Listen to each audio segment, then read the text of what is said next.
Okay, guys, welcome to my live stream. I'm going to do some exploration of different concepts. Okay.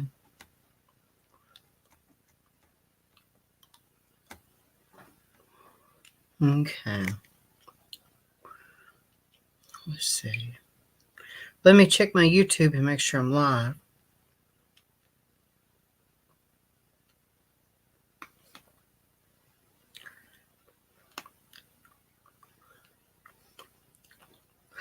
I might as well build my channel instead of building someone else's, you know.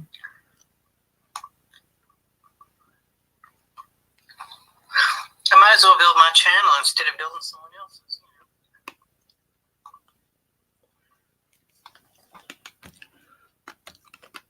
StreamYard. Hello, Sandy Linderthal. How are you, hon? Good to see you in here. I'm sharing my screen. Here's something to ponder. Do you remember the Unabomber? 1996, whatever he did? Yeah, if I was going to do Uber Eats, what I thought I would do is create myself a Unabomber look. Isn't that cool? Create a Unabomber look so I'll be ambiguous when I'm delivering pizzas or doing whatever I'm doing with some one of those kind of things. What do you call Uber Eats or something like that? People in the restaurants won't really know everything about how I look. He was arrested 25 years ago or so many years ago. It's his cabin. He built a cabin in the woods, and there it is on display. There's Henry David Thoreau's cabin. That is actually the Unabomber's cabin. He built that cabin, and that cabin is built with T111 siding. The same thing if I get a travel trailer to convert it to a tiny house, or if I put it on my truck camper. Either way, it's T111, plywood siding. That's the kind of siding it is that the Unabomber put on his cabin. It's easy to do. Here we go, that telephone. Hello? Cassie's up here getting her energy thing, and she's up there crying. Saying, I can't believe I got to dress up like a woman to get Steve turned on. So, yeah. Mm.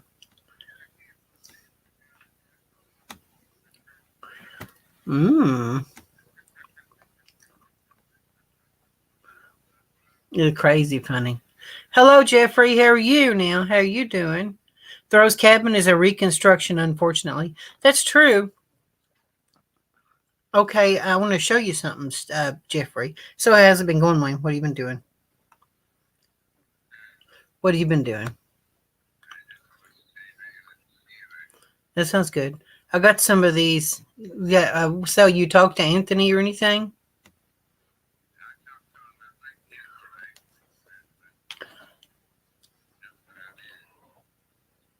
Mm-hmm. Oh, okay. That's good that you got to talk to him. Okay, that sounds good. Yeah. Oh, I will. Cassie. Yeah, I'll do that. Mm-hmm.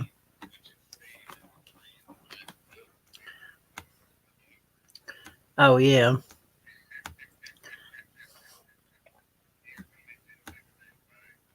Yeah.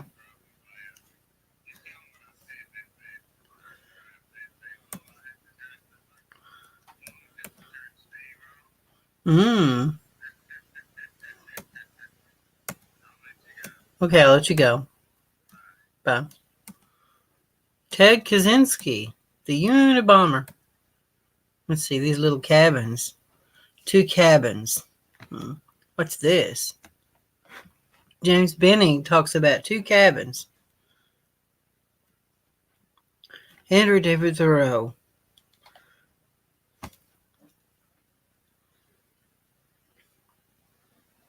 Modeled on the redoubts constructed by Henry David Thoreau and Ted Kaczynski. The Unabomber. Benning's cabins are the subject of 2 cabins, a new book. So, that's pretty interesting. Art Forum. Yeah, that's pretty interesting. I'm going to put this on my saved. So, StreamYard. Have you ever read Walden? It's a great book. I have a little.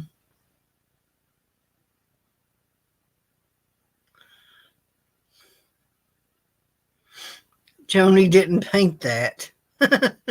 Well, whatever. Say what you want to say. Subscribe. Joni didn't paint that. If you want to, go ahead and subscribe. Give me a subscription on here because I need subs. Anyway, I don't know who you are, but I've got an edited version of Walden. It's not the real version. It's a kind of a condensed version of it. Jeffrey, it's the condensed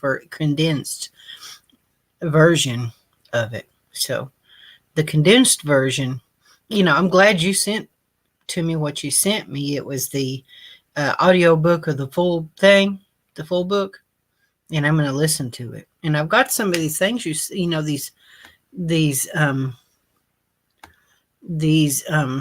video links that you sent me.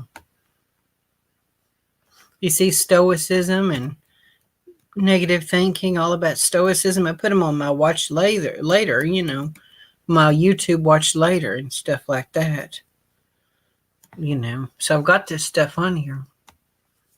So I just thought I'd show that to you, that I got this stuff and I'm going through watching this kind of stuff. It's nice. You listen to in bed. Yeah. It sounds really good to listen to in bed. John Jacobs, hello. How are you? John Jacobs, good to see you in the house tonight. I'm just going over, the concepts of people on YouTube, Boit people, and yeah, good for you. That's good. Yeah, people talking about, nomads and RVers, and stuff, but there are different reasons why people can live in RVs or travel or whatever like that. And for me, traveling and seeing things is something I want to do some, but not all the time. I don't want to have to travel all the time. I mean, for me, part of the reason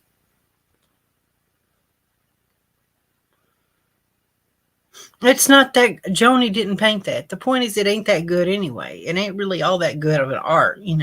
I don't consider it to be professional art, to be honest. I mean, I went to college. I went to art school. I studied. I was an art major for a while in college, but I wasn't that good. I wasn't that good in art class. I'll do a picture from the beginning. I will. I'll do it from the beginning. But the point of it is, yeah, I painted it. I painted them, a lot of them since college, but the pictures I painted in college, I don't have those anymore because those are gone, long gone. But I also learned some stuff from painting by watching Bob Ross and reading some books too. Reading books, watching stuff like Bob Ross, and I read books, studying art theory, and what you can do is study art, other art. You can find a painting and study it. Just find your favorite painting and study how they painted the tree. I mean, the way you make things look good is to make it look three-dimensional. Things have to look three-dimensional, and you make things look three-dimensional in a painting by dark and light, where the sun hits the item or whatever. I mean, if you have a ball, if you have a ball, how does light hit that ball? If you have a ball, how does light hit the ball? If you have an apple, how does light hit the apple? Light hits the bright side of the apple, and it's dark on the other side of the apple. To define the shape of an object when you paint an object, you have to paint the light hitting the object, the light and dark sides of the object when you paint the object. It's just art theory, Okay. There's trouble making troll. Let's see. It's a troll. I tried to be nice to you. I don't have to be nice.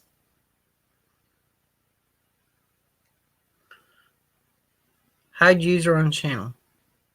I try to give you a chance to be nice on the channel. And since you're gone, you're bam, just like that.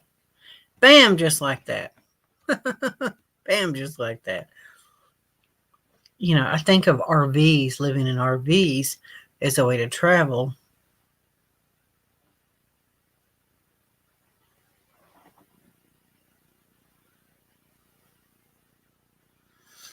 And so, but, you know, as a kid, art forum.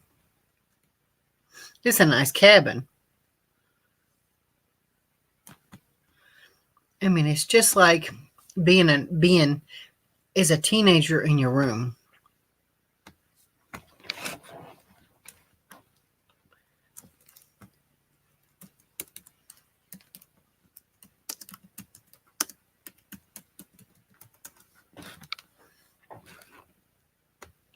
Living in an RV as a teenager growing up as a kid.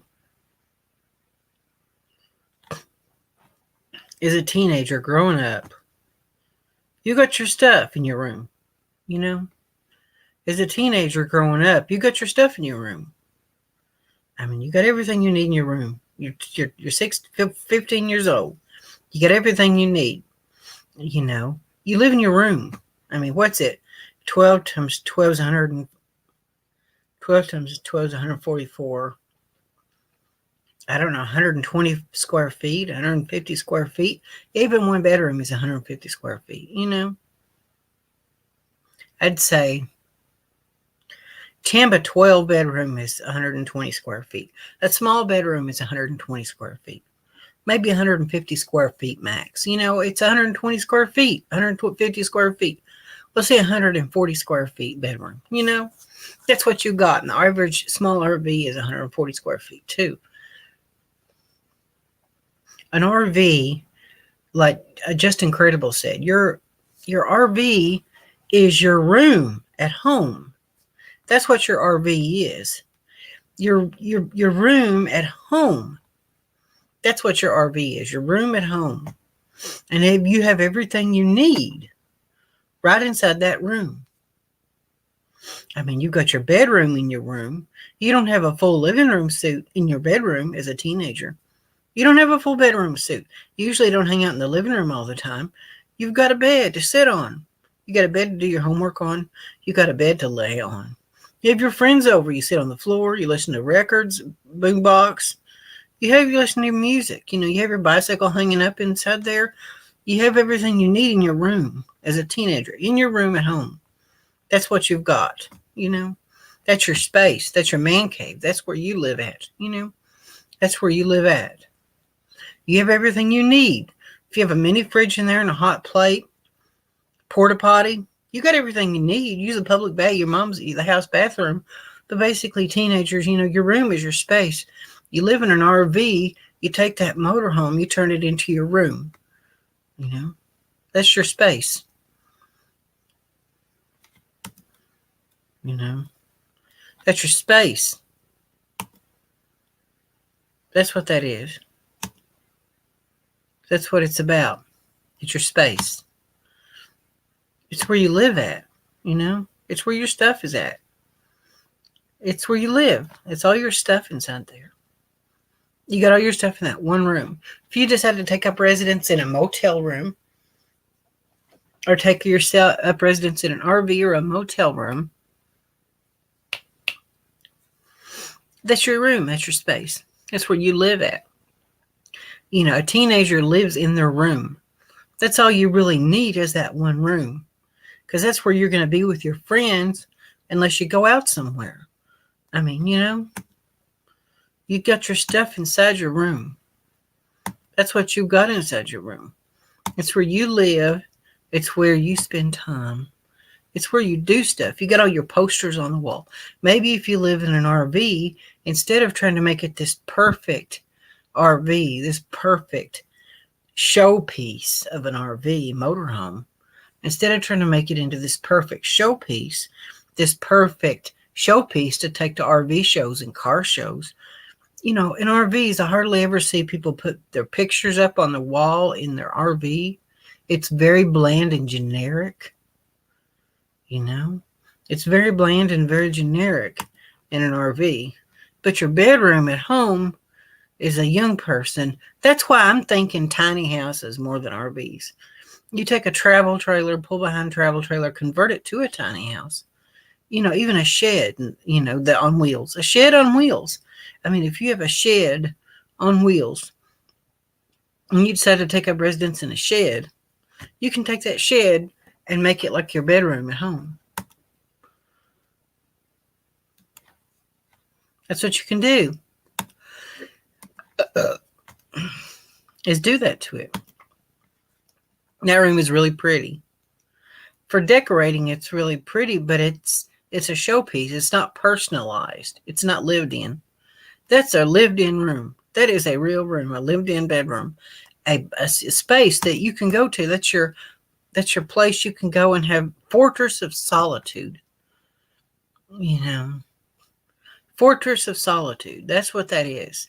And whatever you live in, it's got to be a fortress of solitude. And the way van dwellers live life, William Hanson Jr.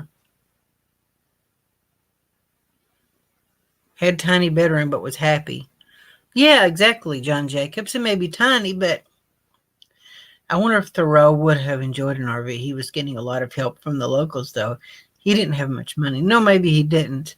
But the point, less is more, but also it's not just about more or less. It's about the fortress of solitude.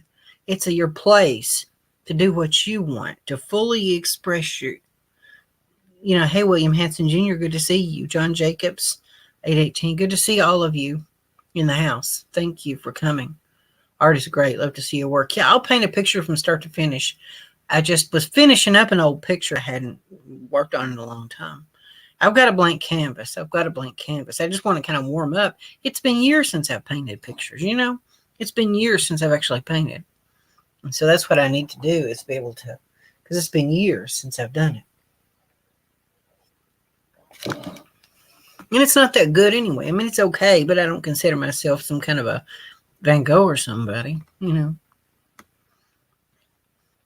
But it's a fortress of solitude. These van dwellers and how they live life in their vans. I mean, they can sit in a van on a parking lot with their door wide open, their windshield open to the world. Their side doors in their van open to the world. Sitting in a vehicle in a parking lot feels like a vehicle to me. It doesn't feel like a home. Tiny homes feel like a home. Vans would feel like a home. Like when Tasha Teeling goes in her van and she sits on her bed in her van and she listens to her. She has her disco lights, in there. She has her disco lights in her van and she's really made it. She has video games in there. And she has her electronic devices and all her technology and stuff in there. She's got it set up like her room or her space, It's the fortress of solitude in the van. That's what the van is about. When Elvis Travels goes into the jungle room in the van, he's in his fortress of solitude in the jungle room. It's about your home being a fortress of solitude, no matter how big or small it is. And if you're going to live in an RV or anything, for me, it has to be an escape from the world. It has to be an escape from the world. It has to go a place. You go in there, shut the door, and you shut out the world. I mean, that's the bottom line. It's a place where you go and shut out the world. You dream your dreams. Like this girl. She has all her stuff in her room, all her posters of her cool people that she thinks are cool, and her dolls and all her cool stuff, and her collectibles and all kinds of cool stuff. She has that stuff in that room. And it's where she dreams her dreams and dreams about the things she thinks is important, Place where you can escape and dream your dreams and have your thoughts and to meditate and to do your meditation, yoga, whatever you want to do. I mean, there are certain criteria for living in a home, for having a home, whether it's large or small. There are certain criteria to make it a home, to make it into a home. I mean, there are certain things that are necessary. We need food, clothing, and shelter.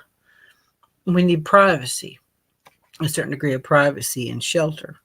We need these things. These things are important, This is what's important. Look, the wall's painted black. That's really cool. Yes. That's what it's all about, you know. You just got to create your own feel.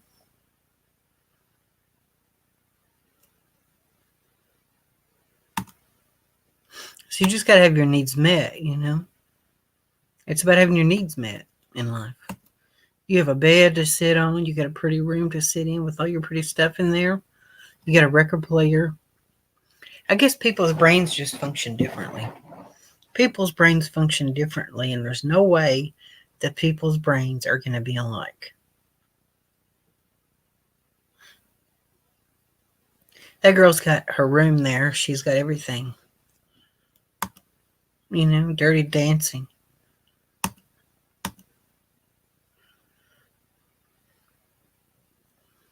Yeah, see, that's what it's all about, you know. It's about the things you think are cool. It's a fortress of solitude, you know. Fortress of solitude. I see he's got his heavy metal, you know, posters of metal and rock and roll. That's what it was about when I was a young person. And that's what it's all about. It's about that kind of stuff. So, and it's just got to be able to meet those criteria, whether it's an RV or a tiny house or whatever. It's just got to be able to meet those criteria, you know, to be able to be what it has to be.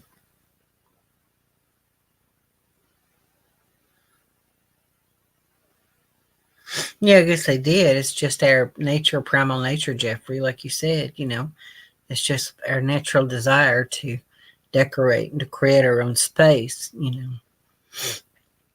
To create our space that's fully enclosed or inaccessible to the outside people, the outside world. I guess in a way it's got to be inaccessible from the outside, you know.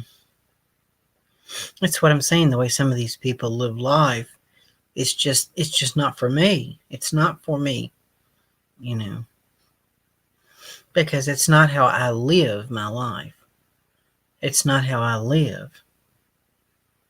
You know, I mean, these people, I mean, they don't have something that's inaccessible from the outside.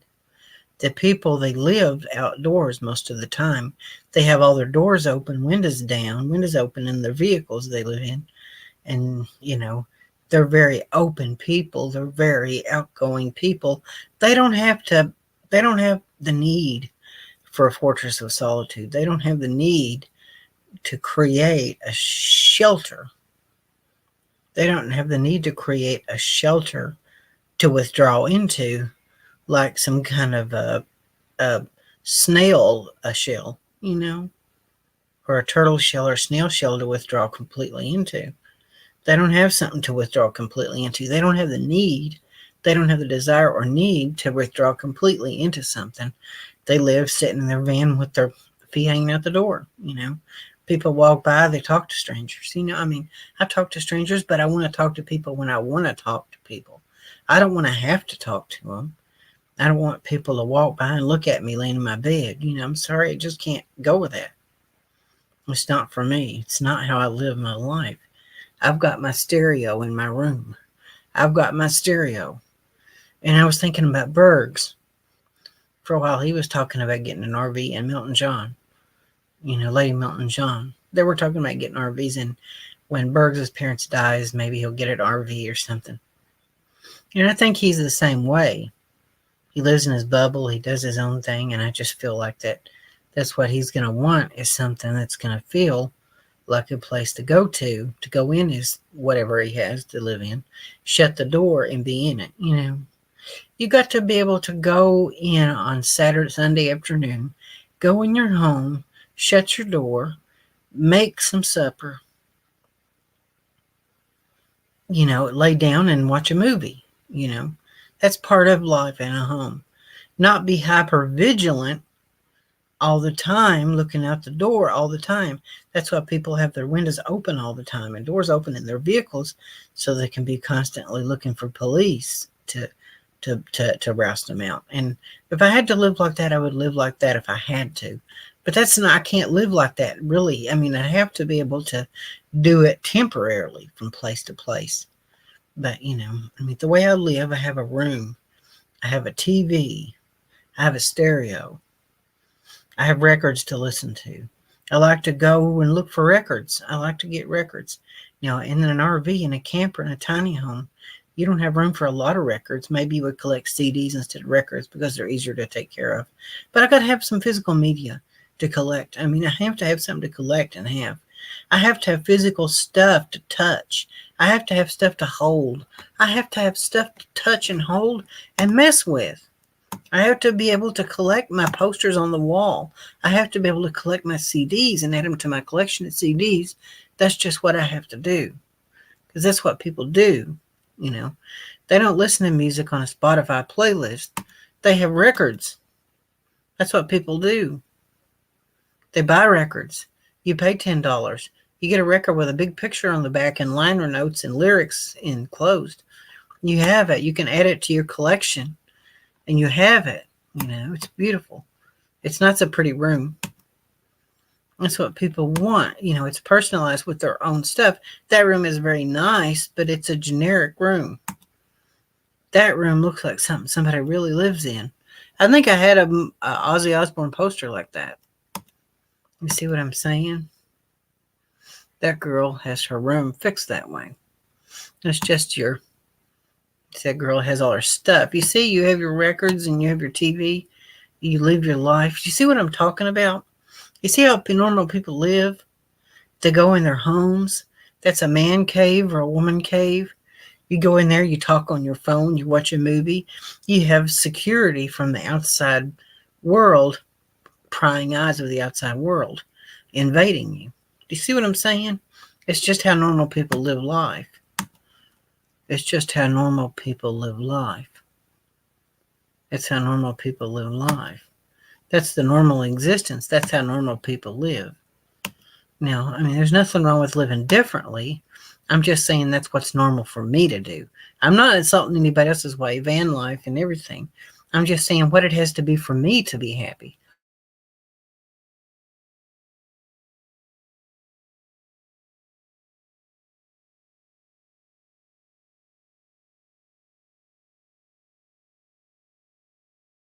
You know, we have to develop that's why, you know, it's just thinking about stuff and what it has to be for a person to be happy, you know. I mean, you go to work every day. You go to work at your job. You got to come home and you got to be able to watch TV and watch your movies and watch your movies and TV and stuff, you know. Hey, Wayne's got that Madonna poster. See it? The Madonna poster in the red. I was just thinking that if you could squeeze all this room down into an RV, if you can take your RV, your home, squeeze it down into an RV, then, you know, that's something you can do to live life, you know, because you can squeeze it into the RV. You can take your home and squeeze it into the RV and find a place to park in your RV and not be bothered, not worry, maybe lay down on a Sunday afternoon, you know, lay down on a Sunday afternoon, take a nap, you know. If you get sick, park in someone's driveway so you can park there until you can go on somewhere else, you know. Our living space is probably our most... Oh, that's really cool, John Jacobs. Yeah, but you still have a home base. Yeah, I do. I guess I still do have a home base. Harlan Davis. I'm glad. Harlan Dallas. Sorry, Harlan Dallas. Yeah, thanks for coming. Subscribe if you haven't subscribed. If you want to, it's free, and you hit the bell notification. Hold on to your cassette and vinyl collection. Yeah, I got my cassettes too in vinyl. You know, just got to hold on to them. It's the art, the lost art of physical format. You know, something physical that you can collect for a person. They're British rock bands, you know. That's what the Union Jack is about. The Union Jack on the wall, on the door. It's the art, the bands, you know. Duran Duran, Depeche Mode, Culture Club, Billy Idol, all the good British bands, people listen to.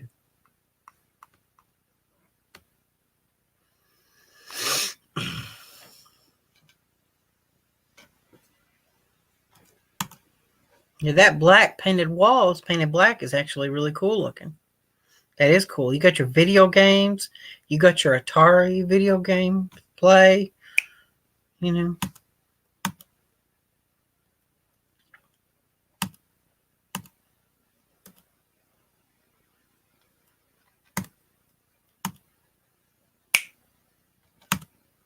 With that, I've seen that room before. Some of these rooms are super modern. That's Duran Duran, see?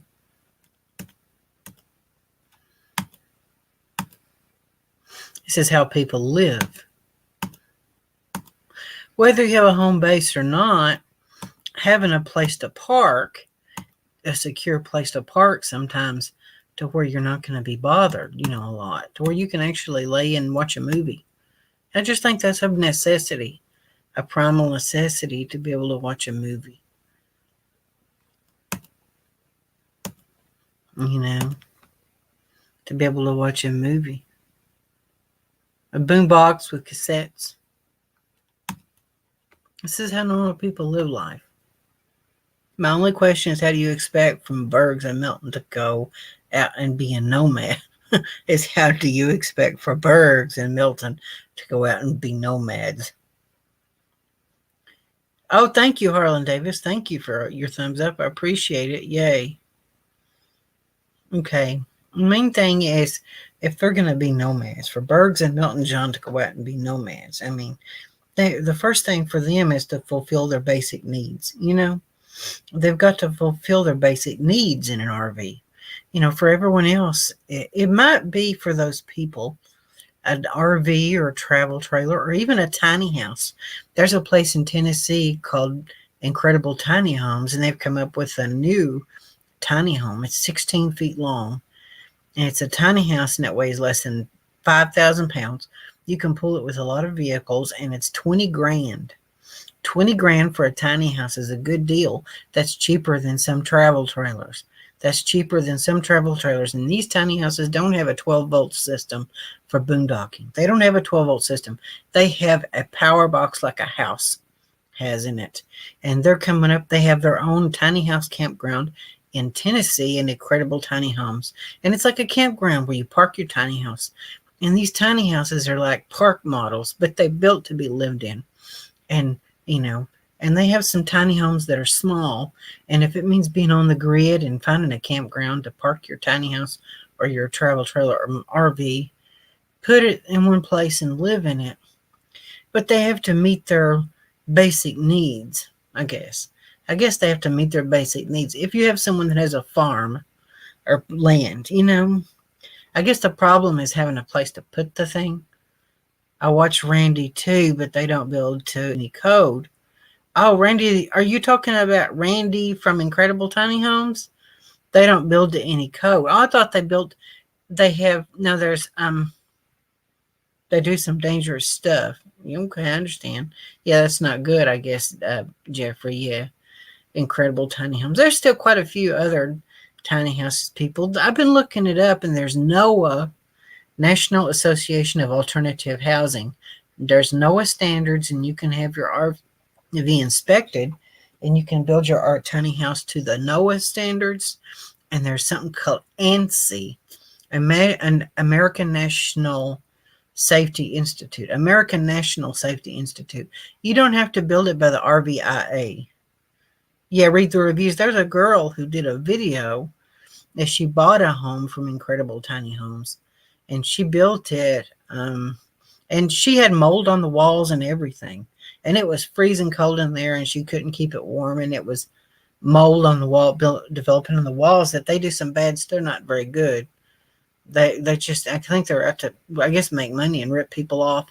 Some of these tiny house builders are, but main point is, if that's a good option for someone, a small tiny home for someone, or a travel trailer to park in a campground or something like that and live, or be a semi-nomad, or, just have your needs met. I mean, people like Bergs and Melton John need to examine what they're going to need to have to live. I mean, you've got to be able to examine your needs, what your personal needs are. Everybody can't be like Elvis Travels. Everybody can't just park in a Walmart and open their doors and flap their doors wide open and just lay there in public view. Everybody can't do that. Some people, they don't even do that in real life. No survivor means not even Holly with the travel trailer doesn't even live in it. They don't even do that in real life. No survivor means. No survivor means not even Holly with the travel trailer doesn't even live in it. No, she lives in it part-time. She went to the motel, didn't she, Harlan Davis? She went to the motel to stay. You just got a person has to find their needs and what they have to live. I think this tiny house movement, that's the only bad thing about spending a lot of money on an RV. It's a recreational vehicle. It's built for recreational vehicle.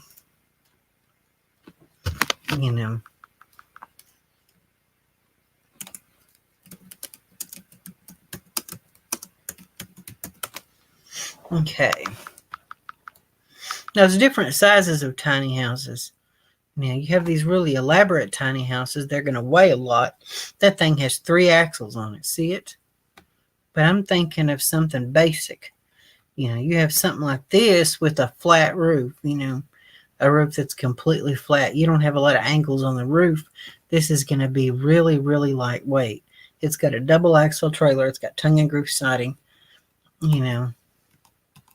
That's a pretty one, but those are heavy with all these angles, roof angles and stuff. It adds more weight because there's more wood involved and it adds more weight. I like this one personally. I like this tiny house. Vista Go tiny house on wheels. I like the simplicity. It's got a flat roof, and if I was going to take a travel trailer and convert it to a tiny house, I would raise the roof. The standard for tiny house code for the Appendix Q for tiny houses, that's the appendix to residential home construction is Appendix Q. For tiny houses, the ceiling has to be a minimum of 6'8" in the tiny house. So I would raise the roof of the camper to 6'8". I would flatten off the front and back end to make the walls, all 4 of them, square. I would put house windows in it, put wood siding on it, and I'd have my tiny house built out of a travel trailer, and it would still be lightweight. But you see, that's what I'm talking about. Have everything you need for yourself, everything you have in your room. Just like Just Incredible made that statement. You see, you have a lot of windows. You really wouldn't have to have that many windows, but you have a table to work at, like a desk. You have a bed, a desk to work at, and a big kitchen, a bathroom. 16 foot. Tiny houses are so heavy. You see, you just got a nice little table. Tiny house, and it folds up.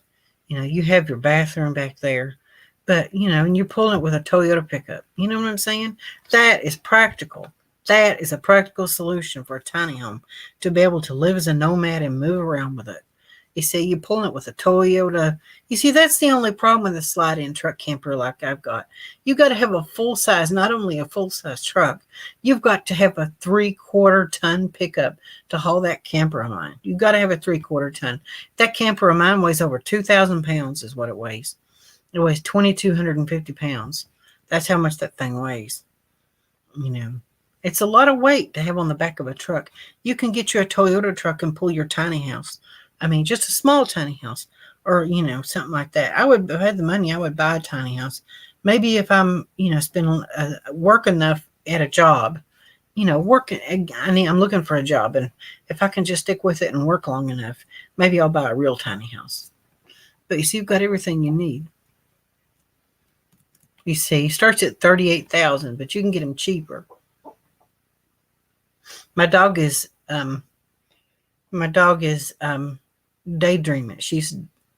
She's talking in her sleep. She's barking in her sleep. The body of that thing is 16 foot, 21 foot with the hitch, 8.5 foot wide, 9'6" tall. It's only 9'6" tall. That's the only thing I don't like about lofts and tiny houses. Having a loft in a tiny house makes it tall.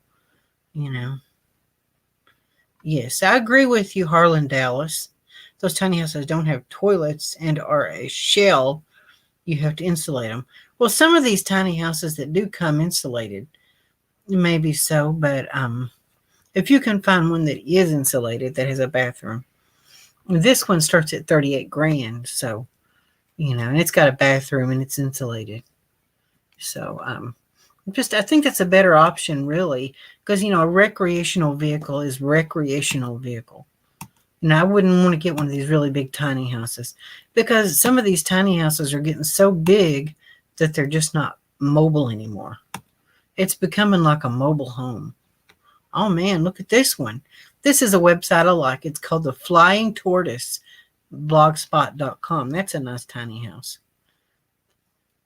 See, that's a nice looking tiny house.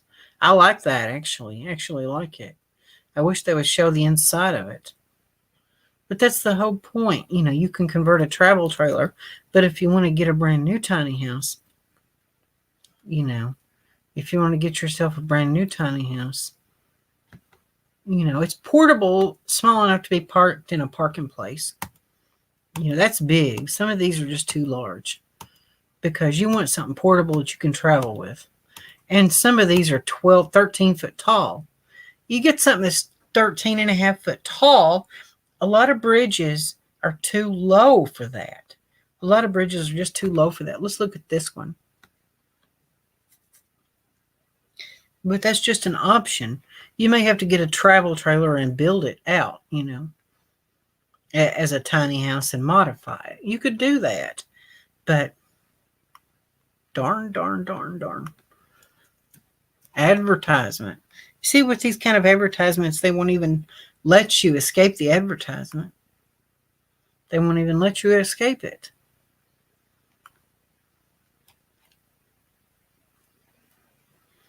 Tiny Olympia tiny house on wheels, $26,000. That ain't a bad deal. And they hold their value. I mean, it's made out of wood. You can rebuild it just the same as a house. I mean, tiny houses on wheels are exercises in minimalism by necessity. $26,000 is not a big deal. I mean, if it's titled and it has a title to it and everything. Then, you can just transfer the title. See, you've got your toilet in there, and that's really nice. And for $26,000, so. But another option is, I have my shack out back. My shack that I built, put it on a utility trailer, and let it not be a permanent structure. Just let it be ratcheted down to the utility trailer, and I can build it out into a tiny house. My shack on the utility trailer, get some truck camper jacks put on it so it can be removable. Then I don't have to title the tiny house. I don't have to title the shack because I've already built the shack. I need to do a complete video on the history of my shack and put it on a utility trailer. I could do that if I wanted to. $15,000 tiny house on wheels. Sale in Minneapolis. I mean, I think that's really a more practical option. It's built to be lived in. They just need to legalize tiny house living. And there are places that are legalizing tiny house living. They're legalizing it in different places. Maine has changed their law to allow tiny houses.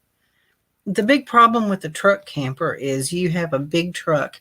You have to haul it on a big pickup truck, and you have to unload it. I mean, it's hard for a tow truck to tow a truck with a camper on it. It's hard for a truck to tow something like that because that big camper on it, if you have a pull behind, you can easily unhook a pull behind, and have your truck towed. RVs, you have to take them to an RV dealership to have them worked on. You have to have special mechanics to work on an RV because of how big it is.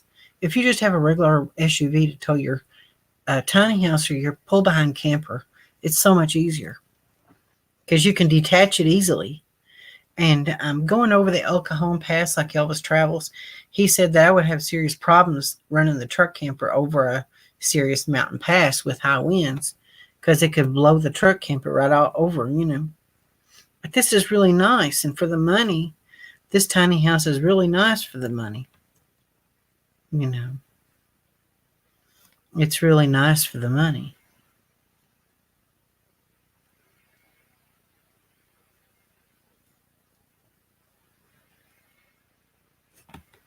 So, yeah. Blah, blah, blah. Vark Tech. Those tiny houses didn't yet. Vark. Jody Jefferson. Is it Jody? Yeah, Jody Jefferson. Good to see you. Yeah, good to see everybody.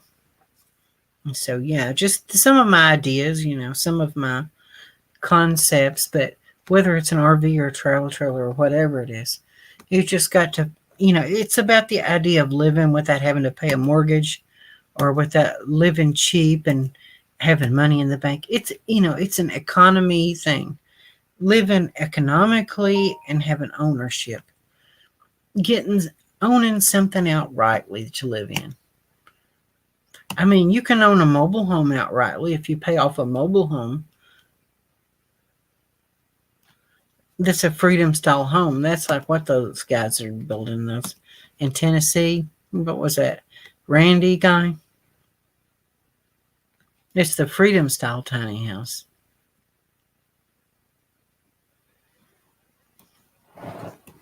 You can own something cheap and small. Not cheap, maybe, but you can own something that's small that you can move it yourself.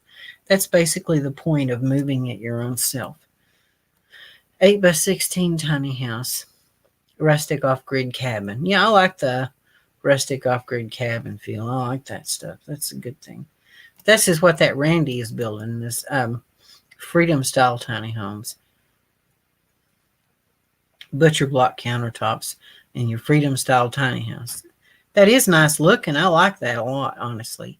But it's not built up to any kind of standard because, to fit ANSI code or Appendix Q, they call it Appendix Q. It's an amendment to International Residential Code. It's an amendment to residential code called Appendix Q, which is codes for tiny houses. The ceilings have to be 6'8". And that door, I don't know how tall that is. But the real wood inside of it is nice. Now, if you have that loft in there, the high ceiling in the loft makes this tiny house really heavy. Okay. If you want something lightweight, you can skip the loft and maybe build it later. Because that loft really adds a lot of weight to your tiny house. If you have one without the loft, you're gonna have it lighter weight. You just have to have a downstairs bedroom. You see, they put a deck on the back of it. That's really nice, but it's already winterized for convenience. And so they have many split heaters in there. But, you can have travel trailers too to live in. Motorhomes, whatever. It's just according to your needs, like I said. You got to be able to determine how you can live your life. You got to determine what you need in life,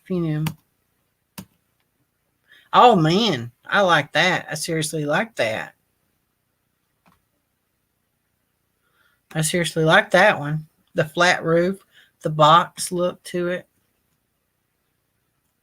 That might be overseas somewhere. It has a big loft in it. It has a high ceiling. It's nice, though. They build them lightweight in foreign countries because they have a lower ability. They have a less ability to, to pull. They have for civilians, you can't just pull 20,000 pounds. A civilian, you're limited in foreign countries on how much you can pull. It's considered an oversized vehicle. It's considered an oversized vehicle if it weighs so much in a foreign country. They have economical cars in foreign countries. It has a loft in it, but some of them you can have a lowered bed that lowers. like a Murphy bed. I mean, you could do that in your tiny house. You could have what's known as a Murphy bed. And Murphy bed is an option. It folds out of the wall or lowers. You see, I like that couch, that L-shaped couch area. You see, you've got a place for your TV and your beer. You can sit and watch football and drink beer in your tiny house, just like anybody else that lives in a normal house. Put your posters on your wall. It's everything you have in your room, right in the sides of that one little area.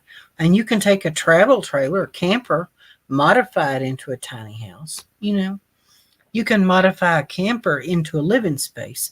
A lot of people modify campers into living spaces, but you just got to have something that you can live in and have your own personal, your own space to be able to live your life.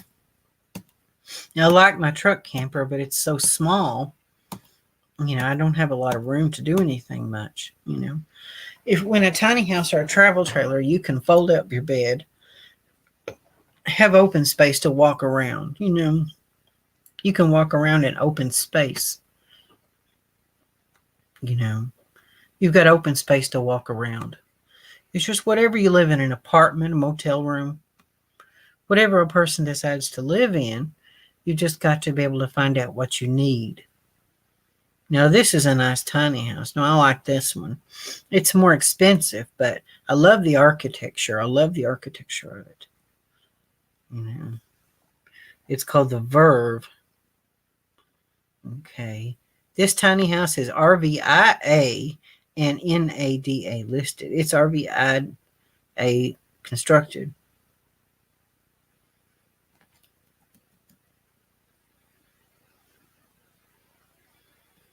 Okay. Ceiling, you got good formaldehyde free stick framing with steel reinforcements. 2 LP, 30 amp electrical. PEX plumbing. If I keep my truck camper, I want to upgrade it for PEX plumbing. That's the good kind of plumbing. And everything is like an RV. You have an RV electrical. Some tiny houses don't have RV electrical systems. You have a power box like in a house. You have real house residential standards. Real house residential, residential construction standards, I don't know how heavy it is. It doesn't say how heavy the thing is. But basically, that's just what a person has to do in life. They have to decide what they want to do for themselves, what they need, and decide and think about how much space they need. I mean, you need some closet space. A person has closet space.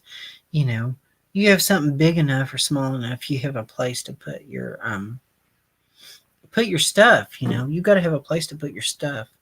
You got to have some empty floor space. I don't like built-in furniture in campers. If you got a tiny house or a travel trailer and you don't have any built-in furniture in your camper, it's like a tiny house where you don't have any built-in furniture. You can have a Murphy bed. You can have a memory foam mattress. You can have a memory foam mattress that folds into the wall like a Murphy bed. And you can do your yoga in your main room. You don't need 2 rooms. 1 room to live in is all you need. 1 room to live in. Maybe a couple of chairs that are fold-up chairs. And they're nice chairs like these Planet chairs or Bowl chairs. Nice chairs that are fold-up relaxation chairs to sit at with a table. Fold-up chairs and a table that folds into the floor, into the wall. Then you have a Murphy bed, and your whole living area is a big open floor for you to do your yoga, for you to do your exercises and yoga, walk around and pace the floor if you're nervous.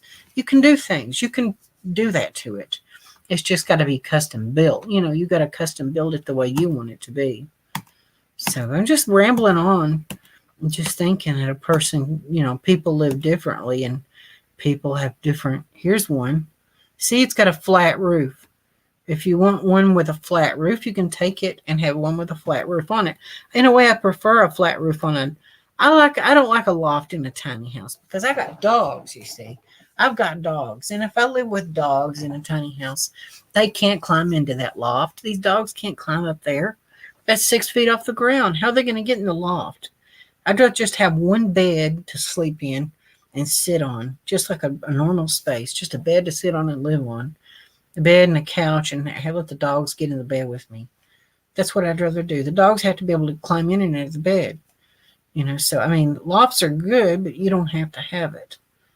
So, you know, so that's the only thing against the loft is for your dogs to get in and out of the bed with you. I like this tiny house, and it may be a camper, but I like this tiny house.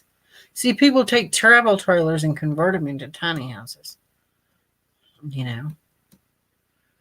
And I like this tiny house. I actually like this tiny house a lot, you know.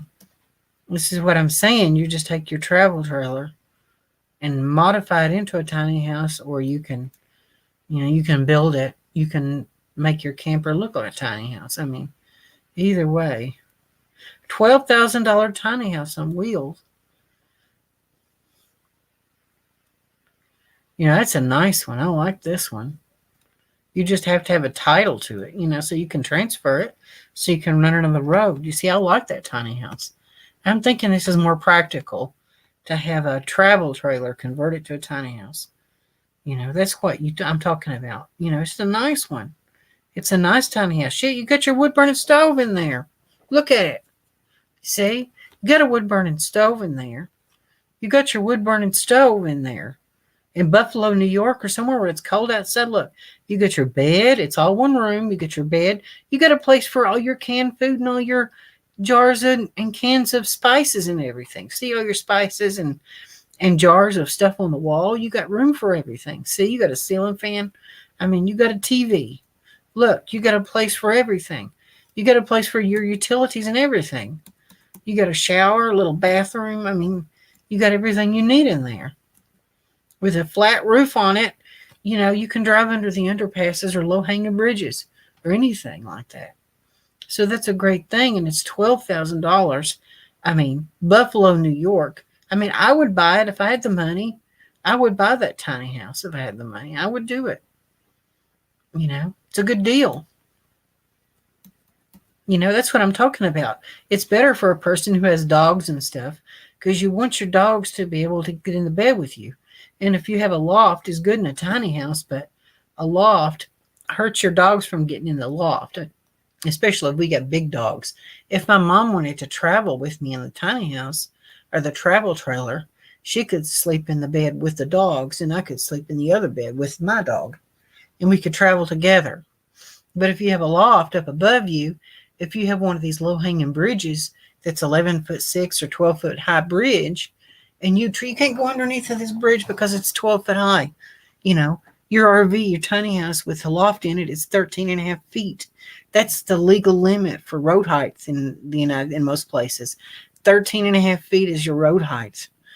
It's 13 and a half. I mean, a lot of, your big fifth wheels, the biggest fifth wheels are 13 and a half foot high almost. I mean, it limits you from going down back country roads and stuff, going down back roads and stuff.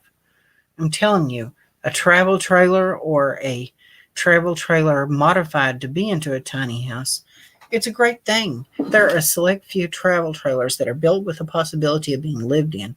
It's not impossible to live in an RV legally. People are saying it's illegal to live in an RV, but not completely, because there's a couple of RV manufacturers that build travel trailers with the idea of being able to live in it, with that code in mind. They sidestep the codes and they do it. So, dog elevator. That would be nice if you had a dog elevator, Tasha Teeling. Or for Cookie Puss or Miley Jane to get all the way up in there. Ooh. But yeah, I guess the people just have to be able to, just to find what they want to do, what's important to you that you can live with. It's a lot of thinking. I'm telling you, it's a lot of thinking. I'm trying to think of something that I can live with comfortably. Tasha, I know you're talking about, living in a van. There's some difficulties to living in a van, and it's kind of a difficult life living in a van. Living in parking lots and living in a van can be difficult. That's why I'm thinking if a person could have a small vehicle that can be driven or towed behind a truck that's comfortable to live in, that's more comfortable, something that could take the place of a house, Something that could take the place of a conventional house. I mean, something that's built and constructed in such a way that it's going to be warm, it's going to be cool in the summer, and it's not going to absolute bake you in the summertime. It's not going to absolutely roast you in the summer. Built out of such materials that won't roast you in the summertime. That you can be in it and maybe run fans, maybe even have a ceiling fan. I'm telling you, let's have some hillbilly education. Let's have some hillbilly education. Definitely going to save that tiny house.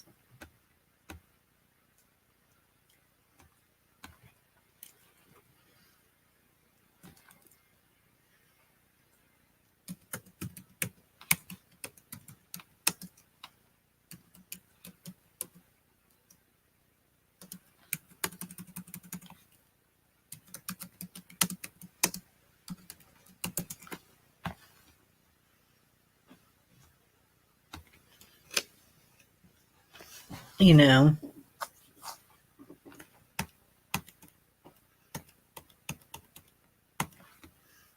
not the right thing.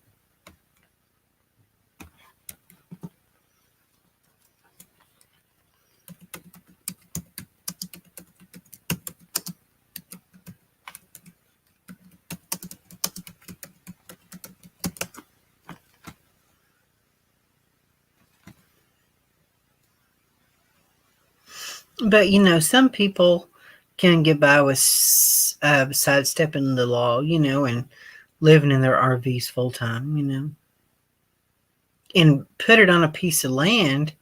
And in some places, the law can overlook it, In certain places, the law will overlook living in a camper.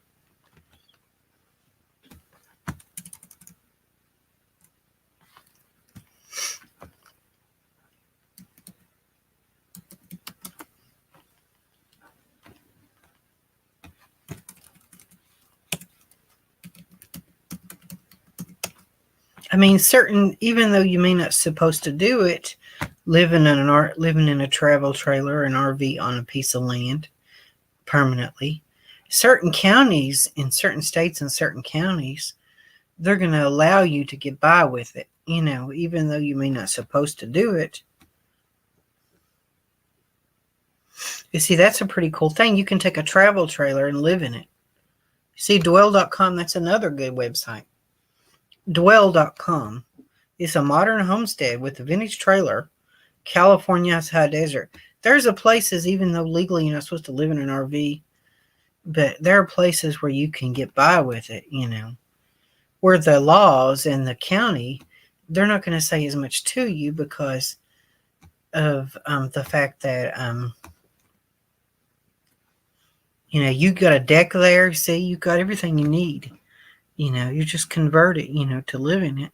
Fix it the way you need it to be as a nomad and decide that that's what you want to live in. I've got a lot more room in that than I would in a travel trailer than what at my truck camper.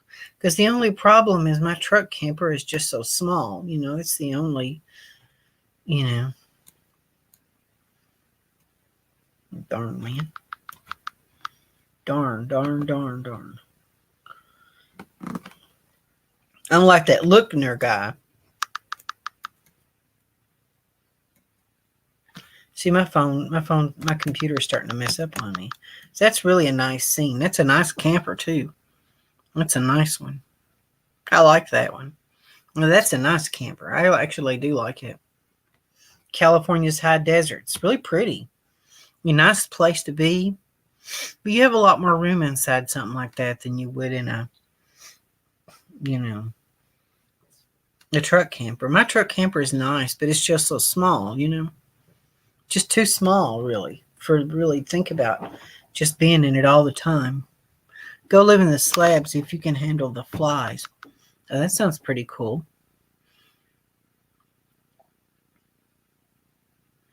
They're a place that lets people, that's a place that lets people live in their RVs. Where people live in their RVs and stuff. It just depends on where you are and stuff like that, I think. So I guess I'm still thinking, really. And I bought my truck camper, and I have it, and I'm glad I have it.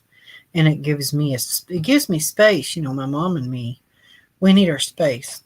And so if my mom is going to be able to do stuff and take care of business, or if I'm going to take care of business, or do some important stuff on my computer, we have our space. I can go out there to the camper and spend time and have a little, we can both have a little space from each other.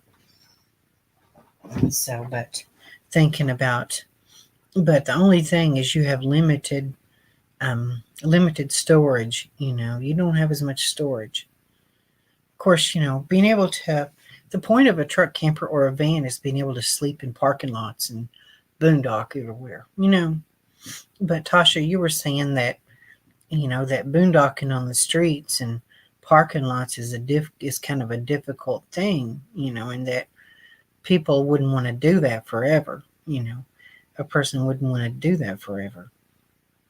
That it can actually be stressful. I guess maybe even be hyper vigilant by thinking about looking around to make sure the cops aren't going to knock on your door. It's the only bad thing about it. What do you think? What are some of the worst parts of living in a van, living on the streets and places? Oh, just thinking about my own, what I need to do.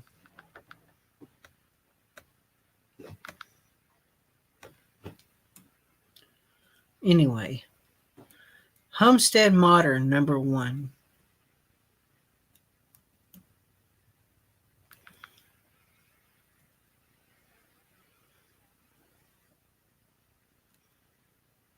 Steel frame structure.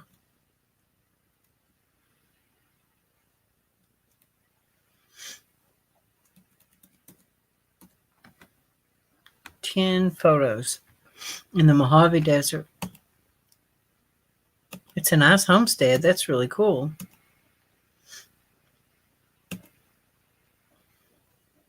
Yeah, those are really nice.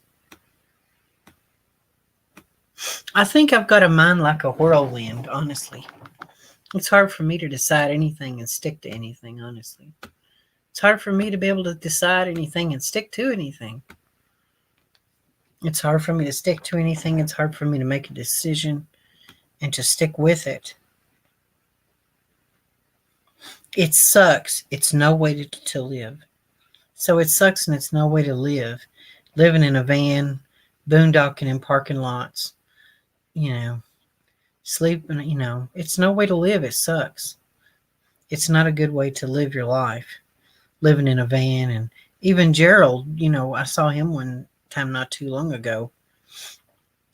Even I know that Tasha and him don't, like each other, but I was just cruising and I saw him. He said that he didn't think a person could live the van life forever. He didn't think that a person could live the van life forever. I mean, you can do it for a while. You can live the van life for a number of years, but, to live the rest of your life in a van, the rest of your life, it's not going to be something that a person is going to want to do for the rest of their life. It's something that a person might want to do for a while and do it for a while, but for a permanent, forever lifestyle, living in parking lots, sleeping in parking lots, looking around to see if the police are going to knock on your door, doing that, burning up in the summertime, doing that for the rest of your life. A lot of people are saying that doing that for the rest of your life is just not really a good idea.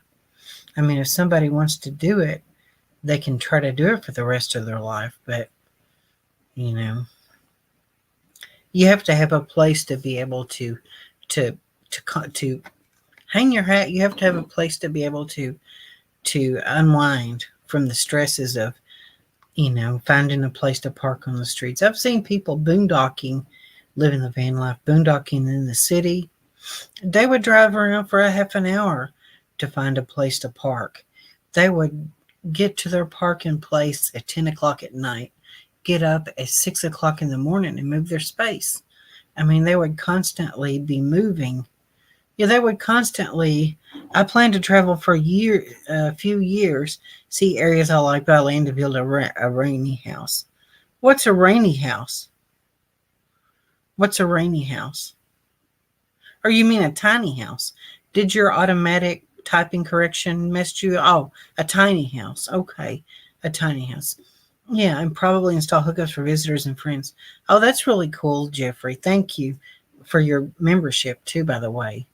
Thanks for doing that. I appreciate you becoming a member and all the people who have become members of the channel. Yeah, I think that's why I'm thinking of a tiny house myself. A tiny house or a large travel trailer that I can maybe make it as much like a tiny house as possible. These people over here, destination. You see, my subscriptions, I'm subscribed to some of these people. And I'll show you these people, what they've done.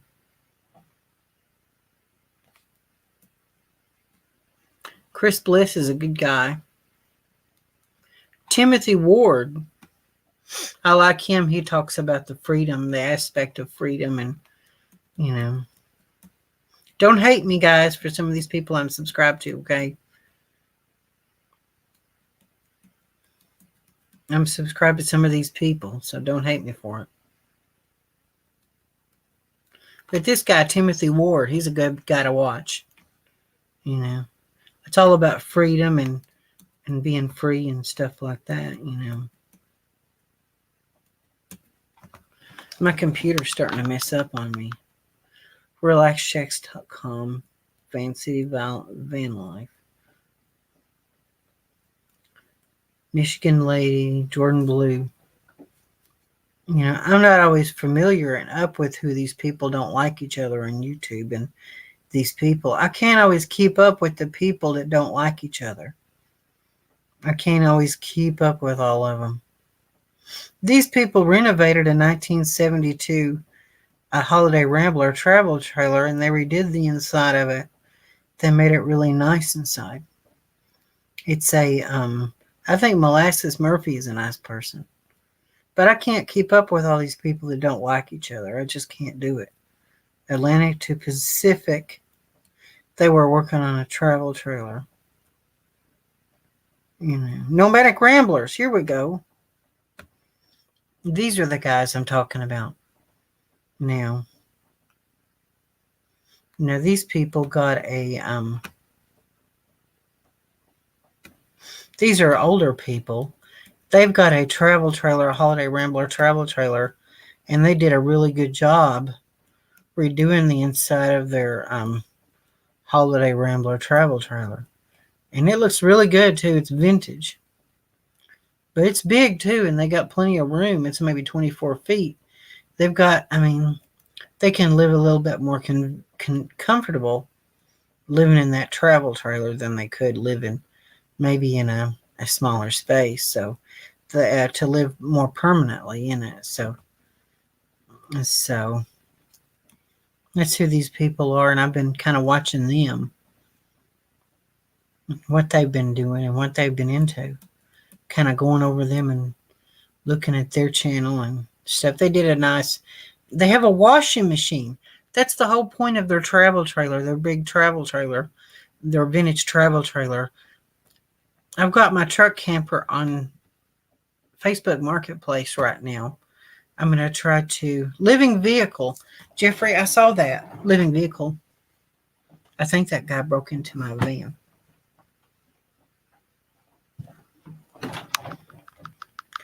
Oh, you mean the broke into your van? Are you talking about that YouTube guy?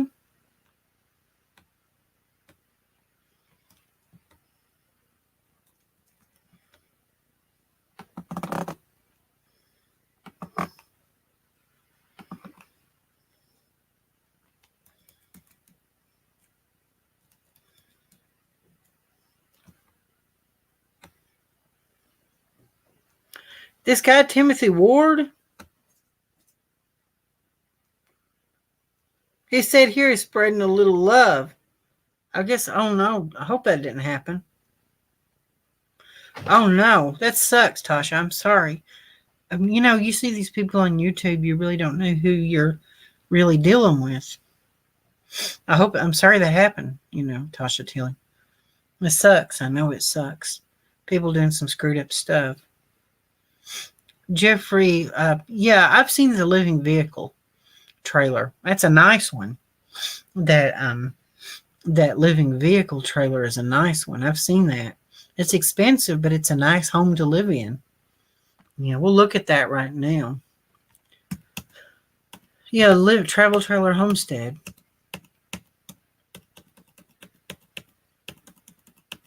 Let's see.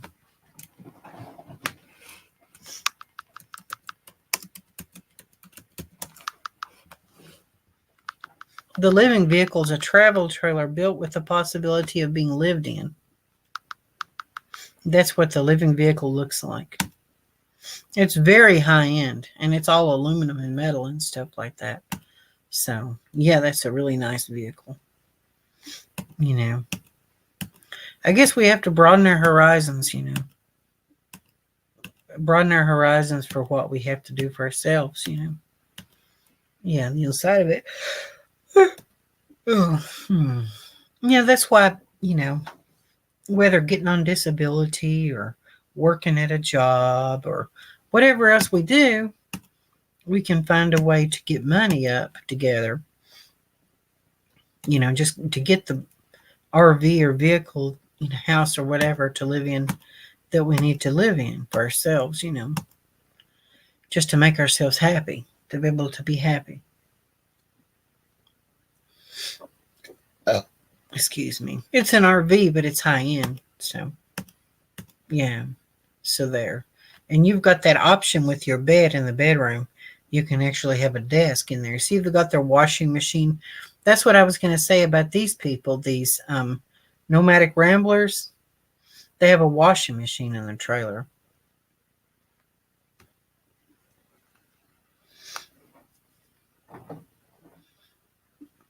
Hi, Joni. Hi, Tasha. How's Cookie? I think Dog Lips is still in jail. Hi, Michelle. Free Dog Lips. LOL in through 5 a.m. under the jail. Who is those Sam under the jail? Who is Dog Lips? Who is Dog Lips, everybody? People have been talking about Dog Lips, but I kind of missed that. I don't know who that is. And that's a nice bedroom in the living vehicle. You can see how the bed looks in there. It's really a nice bedroom.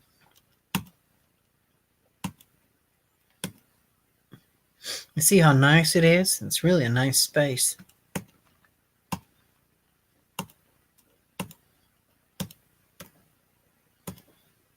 It's got a nice bath in it, too, that living vehicle does. Yeah, there we go. Well, that's the bathroom in there. Yeah, exactly.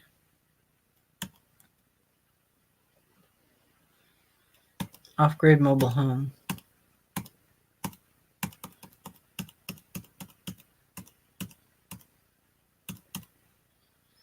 People have different ideas of what they need to do for themselves. Let's see.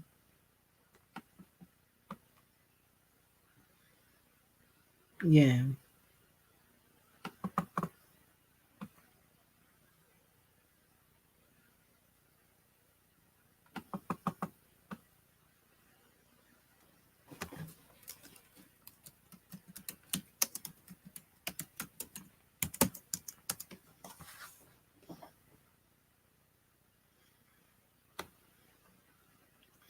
But yeah, in their travel trailer, they've got a washing machine in there.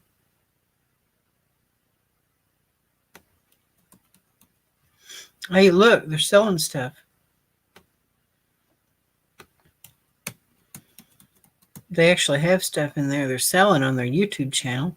That's pretty cool. Look at that. They've got their little cup, little mug. That's pretty cool thing. If you like mugs, you know, that's a nice thing to have. You know, $14.99. That's their merchant stuff that they've got. Our channel is about living the way it should be lived, living free without the worry of stuff. But even though they have a small space, it's a 1970 Holiday Rambler. They live in it full time. And it's a big one, too. It's like maybe a 24-foot, 26-foot. And so, Yeah. So anyway, blah, blah, blah, blah, blah. Michelle Fury from another community, Joni. Oh, she's another. I'm going to clean out my shop and make a living area in there. Oh, cool, Tasha. That's awesome. A living area inside your shop there. Buy merchant stuff. Yeah, it's a good thing to do. Yay. From another community. Okay. Michelle Fury, thank you for coming. You can subscribe. It's free if you want to. Hit the bell notification. So I'm glad everybody's in here. I wonder who else is on right now. Jeffrey sent me some stuff about some good stuff to be able to listen to, and I'm going to start, helping myself with my emotional, just being able to balance myself and my moods and stuff, my thoughts, and just get my thoughts together. And get my thoughts together and stuff like that.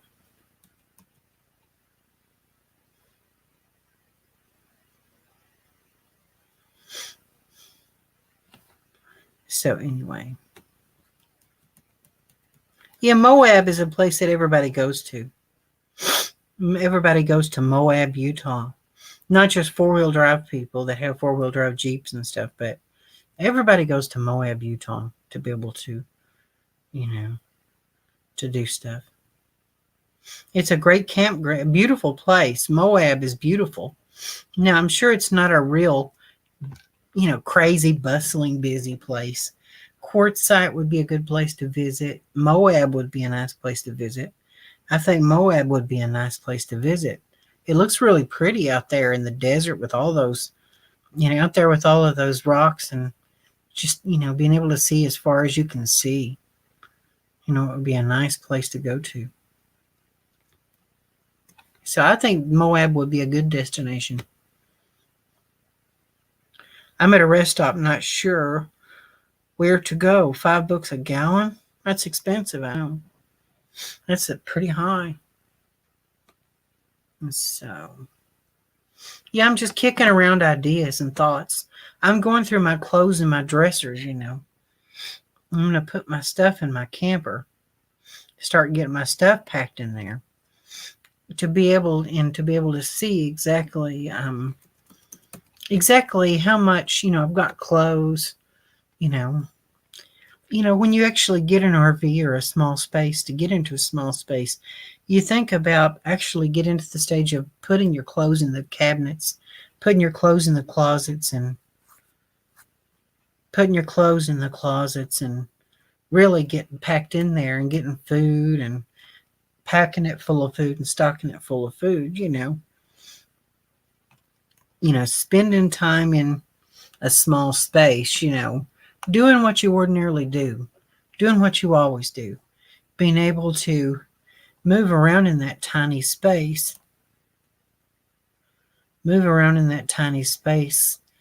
spending time in that tiny space and thinking about, is this enough space for me? Can I live in this? Do I need more space? Do I need to be able to have more stuff? I just cleaned out. There's no room in here. Oh, yeah, no room in here. Yeah, that's what I'm saying. You have a small space to live in. There's no room in here. You don't have I just cleaned out. There's no room in here. You don't have a lot of room for stuff in the van.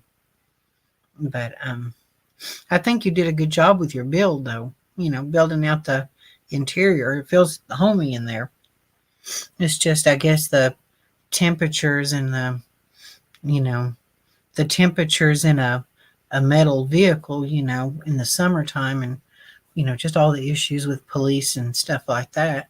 If you sleep in a parking lot anywhere on the streets, the police are just seem to be getting worse. They give people a hard time. And police give people a hard time that are parked anywhere at nighttime. Even driving home through Richmond, we have a bypass here. And that stretch of bypass where there's no businesses, it's kind of an empty part of the bypass, an empty stretch of the bypass. And the police, I have been pulled over there probably 5 or 6, 3 or 4 times. I've been pulled over in that empty stretch of the bypass 3 or 4 times at 2 or 3 in the morning, when I'm driving at 2 o'clock in the morning. It's the worst time to be driving 2 in the morning on that empty stretch of bypass. The police pull me over, and you don't have to be really doing anything. My mom called the cops on me most of the time. Oh, okay. I guess that made it harder for you with your family problems. That sucks. I know it does. But I guess I just want to, I haven't gone through a lot of my stuff in a really long time. And it's a big thing for me to think about what I need, what I actually need, and what I don't need. And I'm kind of a sentimental person. I like stuff that I'm sentimentally attached to. I have to have a little bit of sentimental stuff. I have to have a few things that are sentimental to me. I have to have a small collection of stuff. I've always collected stuff. Ever since I was a kid, I've collected stuff. I would buy tapes, or records, or CDs, or whatever. I would maybe, at one time, I collect matchbook covers. That's what people, I've been watching this guy, and he's called the Ushanka Show. The Ushanka Show was about life in the Soviet Union during the Soviet times. And he was talking about hobbies and things that a family would maybe live in a 2-room apartment, or maybe even a 2-room apartment a family would. People didn't have much space, living space in the Soviet Union. Because you would live in a small apartment, just an economy-sized apartment, the smallest that a family can get by with living in. Just enough space for you to live in your apartment in the Soviet Union. And people didn't have a lot of money. They didn't have a lot of space to collect a lot of stuff. People would collect, matchbook covers. They would collect stamps. They would have stamp collecting. People would do stuff like that, That's what people would be involved in. That's the kind of hobbies that people would do. They would drink their vodka. They would listen to the radio or watch their TV set, and they would save up for an entire year just to get a black and white TV. That's what they would do. Because and drink their vodka and watch their brand new black and white television set. That's what it's all about. Going to our job and having our health insurance provided to us by the government, and our apartment provided to us by the government. We have a job. You collect emotional scars. Isn't that the truth? That's what we do sometimes. Ooh. Yeah, it sucks. No. But I'm just trying to visualize in my mind the Soviet experience in my mind.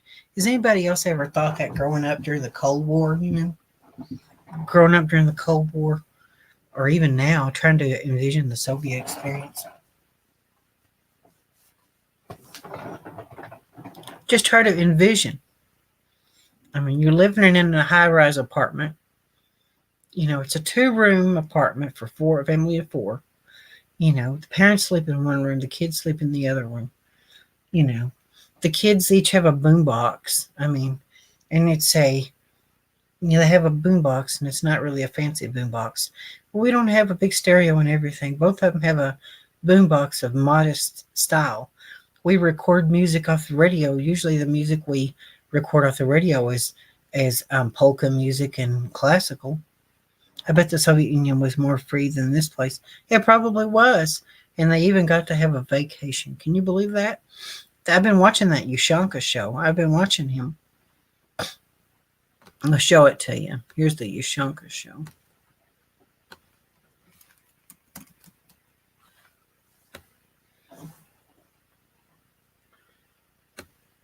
I'd love to have one of those Russian hats. But, that's the whole point. And it's his channel. He has everything, every question you'd want to. And I actually asked him a question on his live stream. The question was it against the law to own a Bible in the Soviet Union? His answer is it's not necessarily illegal to own a Bible in the Soviet Union, but it's illegal to import Bibles in from other countries. All strictly lurkers. Yeah, it is. It's strictly lurkers lurking in here.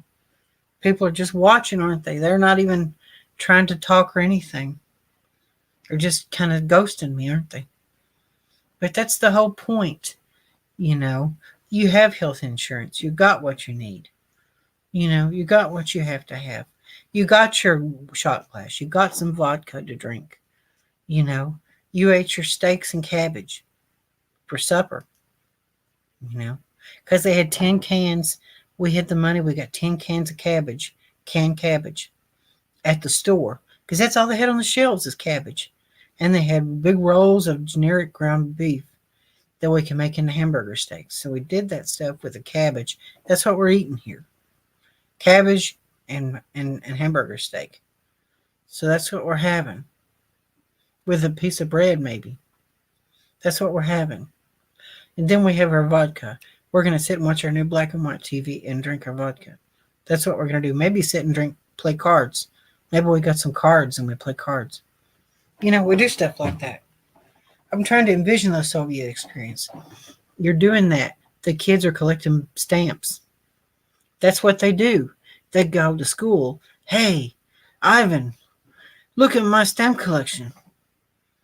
And it would be that way. And people would have their own way of living life. They would be in their routine and they would be able to do their thing, But that's exactly it.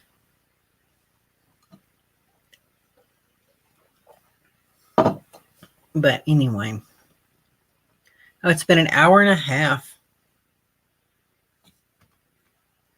I've been on for quite a while. His channel is pretty interesting, though. The things that people do. They could go on a vacation. They could have their vacation time. They could do these things, It was hard in some ways. But, but in a lot of ways. But that's the way they live life. 1980 Chevy Citation.